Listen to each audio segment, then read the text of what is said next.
रात का समय था। पहाड़ों में दूर नदी के किनारे एक पुराना श्मशान पड़ा था, ऐसा कि लोग दिन में भी उसके पास जाने से डरते थे।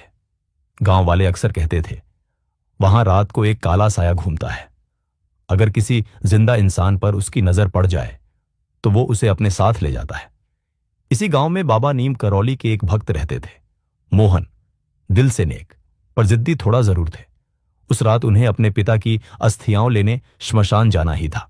गांव वालों ने बहुत रोका। अरे पागल हो गए हो, आज तो अमावस्या है। लेकिन मोहन शांत खड़े रहे, बाबा की तस्वीर उठाई और बोले, जब बाबा साथ हों तो डर कैसा। रात गहराती गई और मोहन अकेले श्मशान की ओर बढ़े। ठंडी हवा चल रही थी, पेड़ों की शाखें अजीब सी आवाज कर रही थी।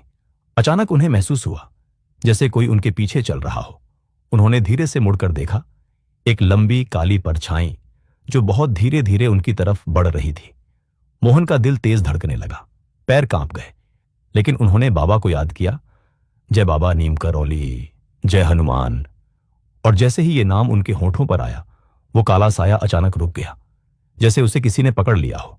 धरती पर कुछ भारी घिसटने की आवाज आई और फिर एक गहरी ठंडी कंपकंपाती आवाज, तेरा ये नाम मुझे जला रहा है, ये तस्वीर हटा दे वरना तू भी नहीं बचेगा।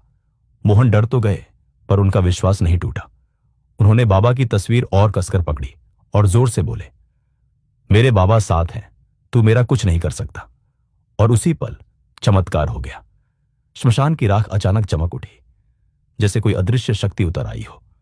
मोहन की आंखों के सामने वो काला साया चीखने लगा, सिमटने लगा, जैसे कोई उसे किसी अदृश्य जाल में खींच रहा हो। कुछ ही पलों में वो धुआं बनकर हवा में गायब हो गया। मोहन स्तब्ध थे और तभी उनके कानों में एक बेहद शांत आवाज गूंजी, लाला, डर में नहीं विश्वास में सबसे ज्यादा ताकत होती है। उन्होंने मुड़कर देखा, बाबा नीम करौली उनके पीछे खड़े थे, उसी चादर में, उसी मुस्कान के साथ, बहुत सजी हुए जैसे तस्वीर से बाहर आ गए हों। कुछ ही क्षणों में बाबा की आकृति धीरे धीरे हवा में घुल गई, लेकिन राख में उनके पैरों के निशान स्पष्ट दिखाई दे रहे थे। अगली सुबह जब गांव वाले वहां पहुंचे तो दंग रह गए। राख पर बाबा के पैरों के साफ निशान थे और मोहन बिल्कुल शांत बैठे थे, मानो रात का एक एक पल ध्यान में बैठ गया हो। मोहन ने सिर्फ इतना कहा, जिसके दिल में बाबा का नाम बस जाए उसका रास्ता खुद बाबा चला देते हैं। उस रात के बाद वो श्मशान कभी डरावना नहीं लगा। लोग वहां दीपक जलाने लगे और कहते हैं, अब वहां कोई काला साया नहीं आता, बस भक्ति की रोशनी दिखाई देती है। अगर तुम्हारे दिल में भी बाबा पर सच्चा भरोसा है तो नीचे कमेंट में लिखो, जय बाबा नीम करौली, और वीडियो को लाइक, शेयर, फॉलो जरूर करो, क्योंकि अगली कहानी में मैं बताऊंगा कैसे बाबा ने एक तांत्रिक के भेजे हुए भूत को सिर्फ मुस्कुराकर वापस लौटा दिया था।